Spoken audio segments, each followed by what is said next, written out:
host, Sandra Herrick.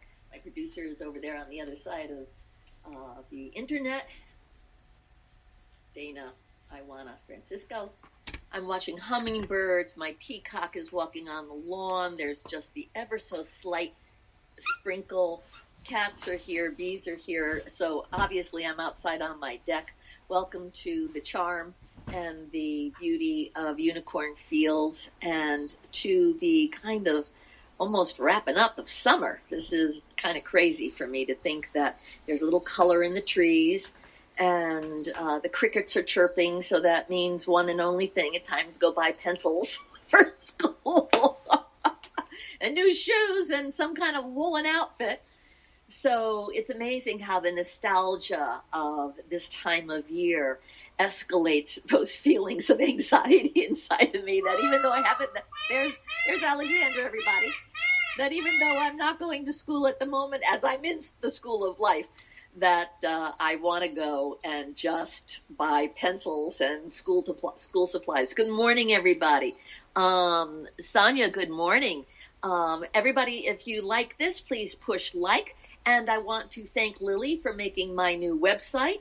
It is sandraherrick.com, and it is up and running. Please go over and have a look. Send your friends. Come and have a walk through what is now becoming my sacred space. We're going to talk about what is sacred. And thank you for everybody for lining up. Without my glasses, I can only see that there's something there. And when a little blurb comes up, I'll acknowledge you. But thank you for tuning in. So, as Denise or Dana, as we know her, have guided me through the years to say, Sandy, why don't you open up the show with a meditation? Because this is about sacred, I would like to take us on a few moments of a guided meditation. Hi, Kelly Spencer. I loved your ordination work. Your wedding ceremony was absolutely spectacular. To me, what to me is sacred before we start? What to me is sacred is when there is calm, when there is a octave, a vibration, a dignity, a space of respect, that when you come into it, you leave out of it the persona of your ego. You leave out of it anything that is foul or degrading or humiliating to the space that would bring an indignant, to be indignant in it. Sacred means reverence. Sacred means respect, respect, respect. Sacred to me means to know that you stand there to come and be washed and cleansed of something that has affected you, that keeps you in the shadows of your life and brings you into some reflection, some integration, some place of reverence, and again, respect. So I'm going to continue to talk about this, but there's a few guidelines of let's take a few deep breaths. Close your eyes if you'd like, or allow yourself to look at your environment as I guide you. Spirit guides me, and take a look at where are you? What's sacred in the place where you are right now? First and foremost, always an inhalation. To breathe in the essence of the very air that surrounds us. That is a gift from this planet. A gift to us beings that breathe. Inhale with reverence and respect that you are about to alter your mindset, your body's vibration. You're going to slow down. You're going to step out of the speedway, step away from the noise. Breathe. Listen to the nature as it sings. The crickets crackle. Allow yourself to fill your lungs with the gratitude of what life is, no matter what's going on with life at the moment.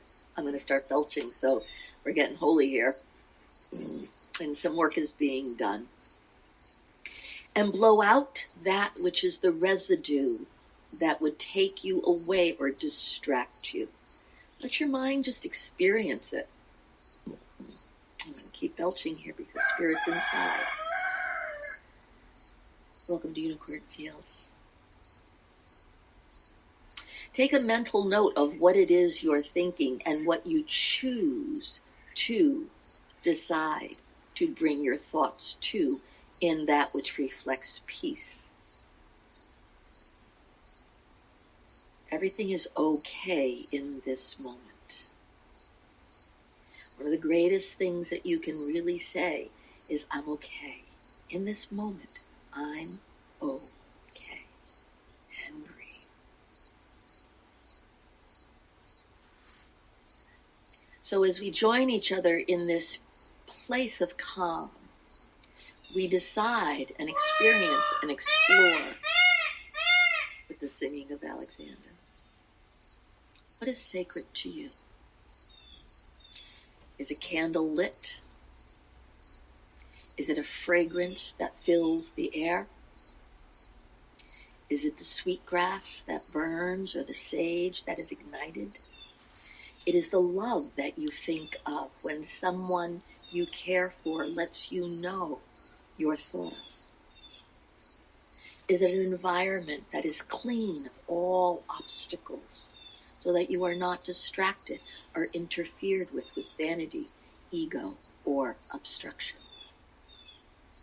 Is it a place that is absolutely brilliantly chock full of objects that have been collected from journeys, that have been received as gifts, that reflect your walk with Spirit and what is holy to you? Look around your environment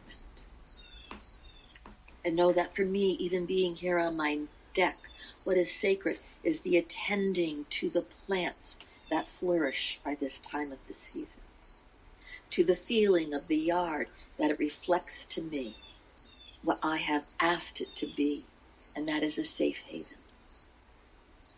That I'm here with people that are looking and seeking, and that I can share with them and discuss with them what is a modality of life that makes you feel you belong, you are respected, and that you can be respectful. Deep breath.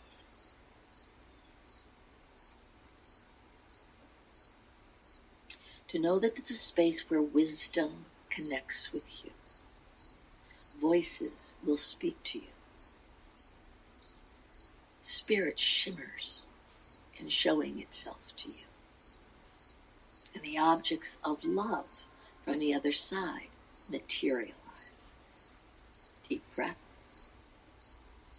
and be. When you're ready, open your eyes and come into the space that you feel is yours. There's this joy in me as I share with us today. Kind of shake yourself back into your body and be in your sacredness. And feel now what's in your body. What is the sacredness of our body? It's amazing how our bodies truly are temples. How do we feed it? How do we clean it? How do we dress it up? What is your uniform of sacred? In the garden, sacred was the ability to be naked and not have any fear of shame. In certain institutions, sacred is a garb, a uniform that has been stripped of any identity, and you all dress the same so that there's no vanity. And yet the vanity is in the fact that you look like you don't have vanity. So there's that beauty of I am without vanity because I'm so vain I can wear an object to belong. So uniforms are quite a structural thing, and yet they represent what it is that is your modality. For the longest time, back in the 80s, people asked why I dressed the way I did. And it was because my jeans and my jean shirts were my uniform. It's what I wore so that I was in the garb that gave me that sense of I looked like something I was familiar with. I felt like I was in my form. I didn't get distracted with, oh my God, I don't look right, I don't feel right, I am distracted from you in being sacred with you. So think about how you appeal to the image of what is sacred, how you appear in your sacredness, what is sacred in your home. I have altars all around my house that have accumulated the presence of gifts that have been given to me that I have brought from around my travels. And they are the objects that I don't necessarily see them every day in my everyday eyes, but they watch me. And I know that their presence is there. And there are times when I revisit them because it's like, oh my God, the image itself all of a sudden quickened and said, come to me, remember me.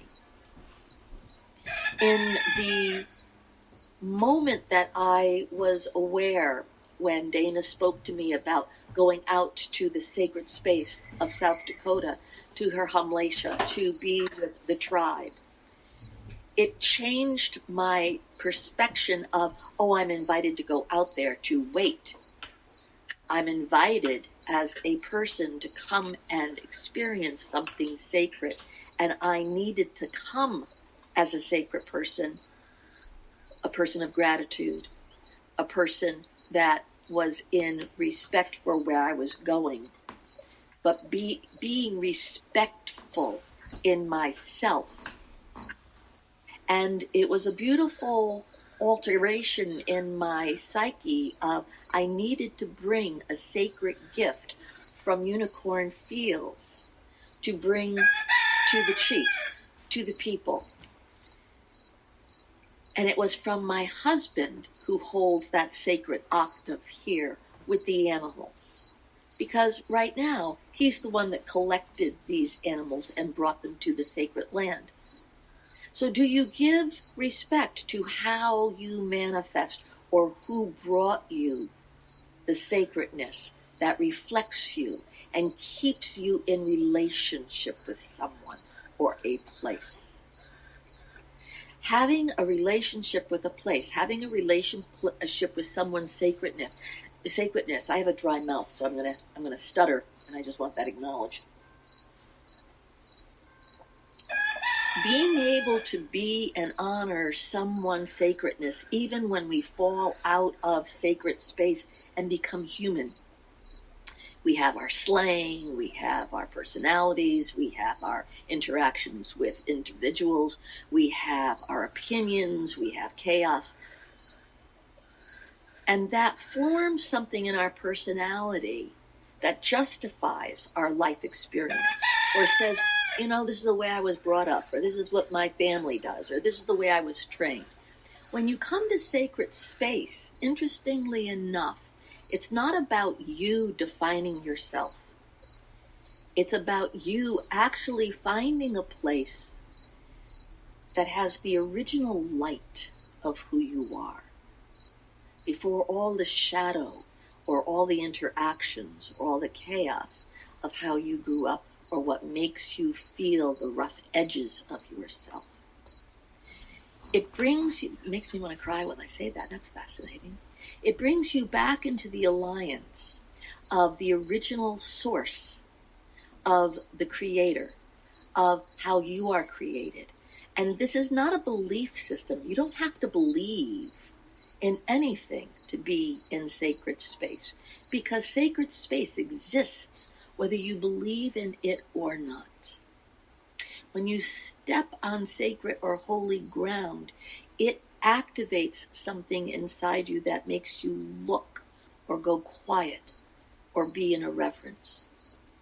And that's why there are so many, I hate to say it, annihilations to temples or churches or to objects that are sacred, because the one who wants to invade it or disconnect you from it says, if I annihilate it, if I blow it up, if I damage your sight, then you do not have your sacredness. What's so powerful about sacred energy is that it doesn't leave if something is destroyed on it. It still holds the flame. It still holds the power of its existence.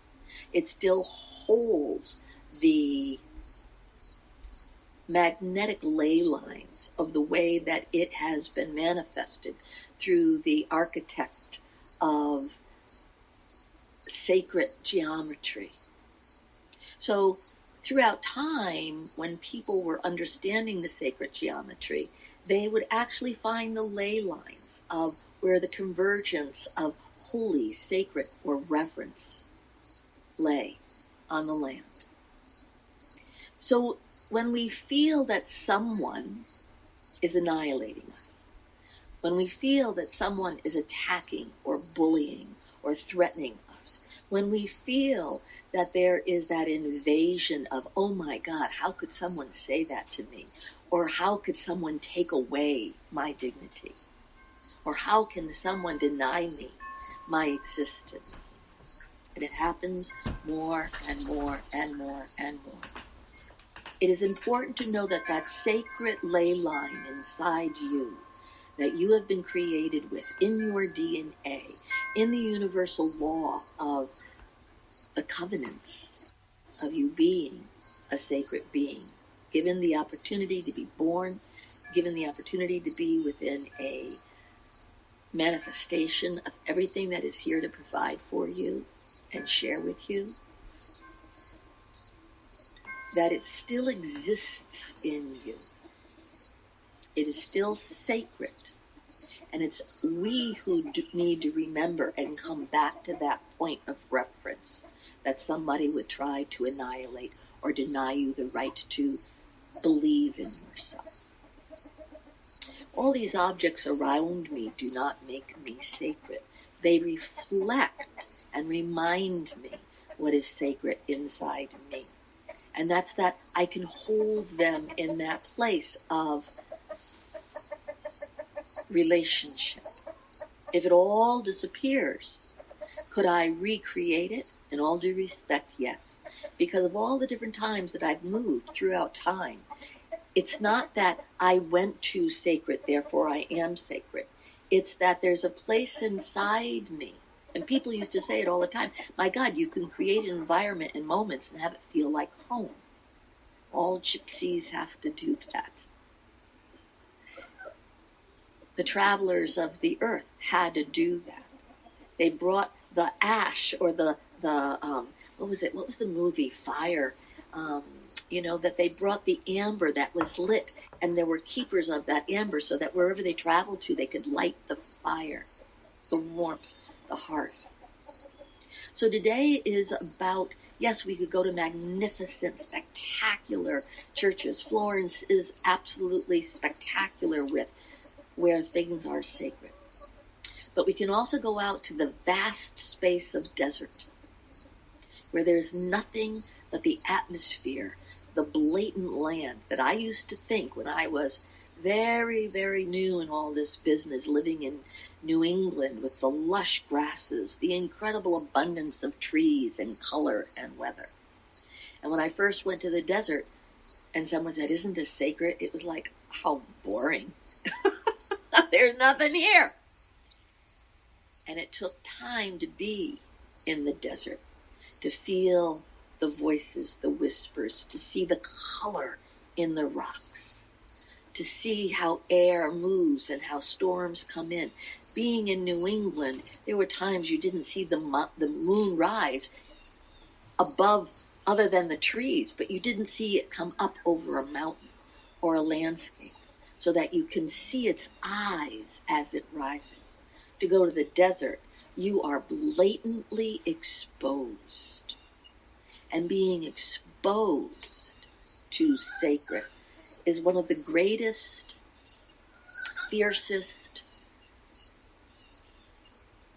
retreats you can endure, because it means that you are truly exposed. You have to find cover. You just don't run under a tree. You have to trust the elementals, because there's no place for you to say, I belong with that or them.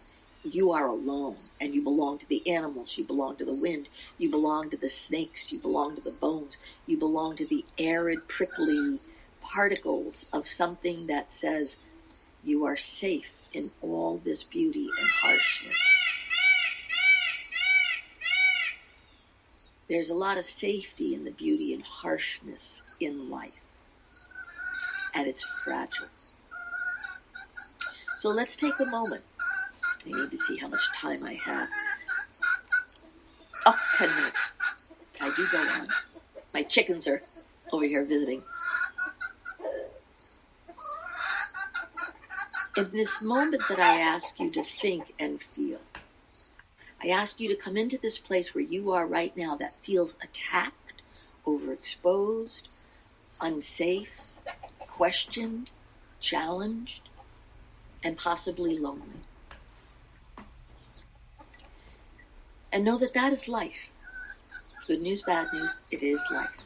Welcome to Earth, welcome to the planet, welcome to the way life is experienced.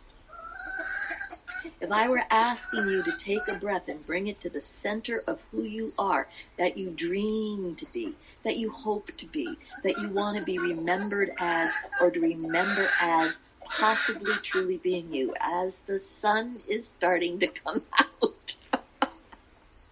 Thank you.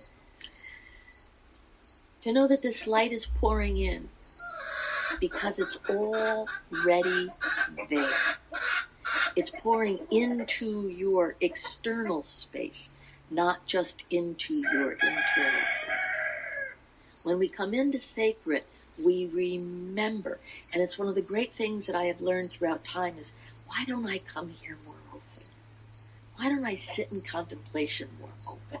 Why do I stay busy? Why do I stay connected to that which keeps me disconnected? The sacred place inside you is literally in the solar plexus, and it can travel into anywhere else in your body. It literally is in that sacred divine spark when the heart starts to beat. It is in all that molecule energy, the atoms, the forces, the life force, when all of a sudden that spark, that electrical spark, and we are electricity, activates you and says you are life. There is sacredness before, during, and after.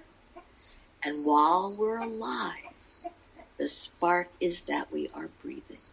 Breath is sacred. Inhale it. Our thoughts are sacred. Choose them well. Decide to rethink what you're thinking. The way that you start your day is sacred. Allow yourself to take that moment to reflect, where was I in dream time? Why did it come to me? How do I bring, as the light of the sun comes, how do I bring that dream into my daytime? How was I remembered? Who do I remember? And why? Why do I miss feeling sacred? It's very simple. Take your breath. Come in, breathe, and see how cluttered you are. And choose to be quiet. Choose to light the candle inside. There's our horses. Choose to be with what is simply the perfection of you. And realign it, open it, expand it. Remember, you're invited to be on the outside in your life as beautifully and sacredly as you are aligned with the inside of your life. For me, there's that, I have to look at the time. For me, there's that beauty of when I forget it, and I want to talk about it as a beauty. Because the beauty is, we are allowed as humans to be suggested to, hampered on, pointed at, informed that we are not to remember who we are. And it's a beautiful thing because it activates that place where we all have to remember that it's our job to remember who we are, not hope somebody remembers who we are and convinces us to believe it in ourselves. That's a slippery slope. I just got goosebumps down my goosebumps. Because when we start to believe other people's ideas of ourselves, then we happen to either favor who says nice things but don't keep us accountable for who we are, or people that disrespect who we are and then keep us unaccountable for us remembering or knowing ourselves. It's a huge challenge to be human. I do accept that beauty. And when I say that there have been times when the beauty of disrespect of me has come to me, it's the beauty where that sacred space says, stand up for yourself, Sandy. Remember who you are and find the words that you need to say that dignify you, and or walk away from that which disrespects you and is vulgar to you and demeans you and disrespects who you are in your choices of your path, your newness, your right to grow. If there is someone that harpers on you that you don't exist, then you believe that you don't exist by staying in that non-existent space. Choose. Choose to believe who you are and voice it. And when somebody still gets louder and saying, no, you're not, then that's the moment of beauty. Thank you for sharing. I know who I am. And be it. Choose your path, even if it means to take a new direction to who you are as sacred. Don't fear change. Fear stagnation. Fear isolation. Fear the lack of respect of being a prisoner to someone's idea of what you can't be when you're sacred. Deep breath. Obviously, I have feelings about this.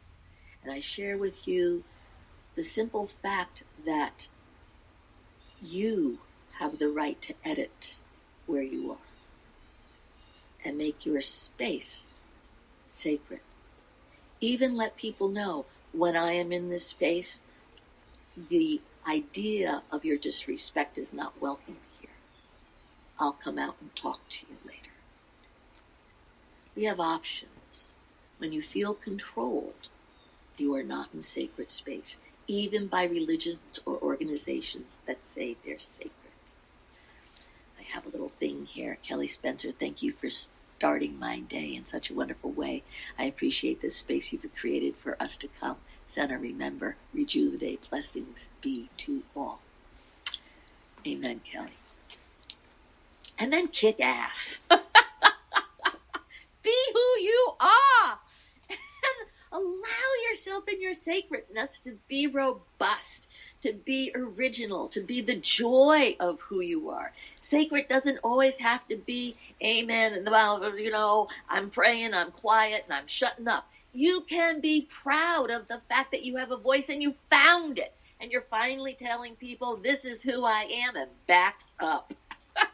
My sacred space. So, that's my show.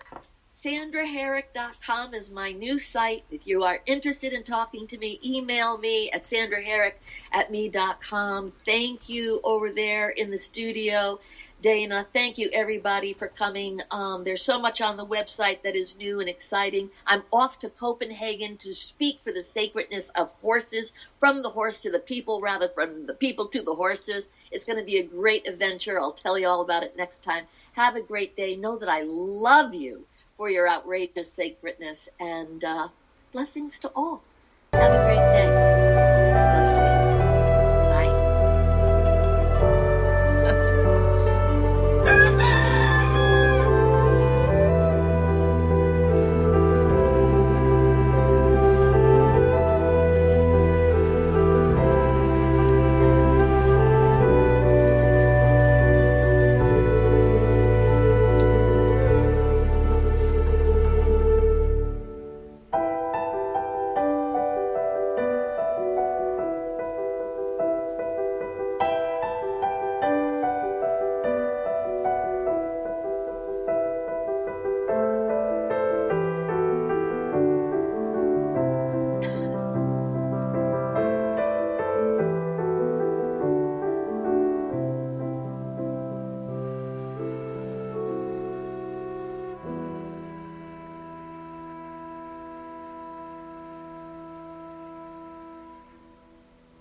Mwah.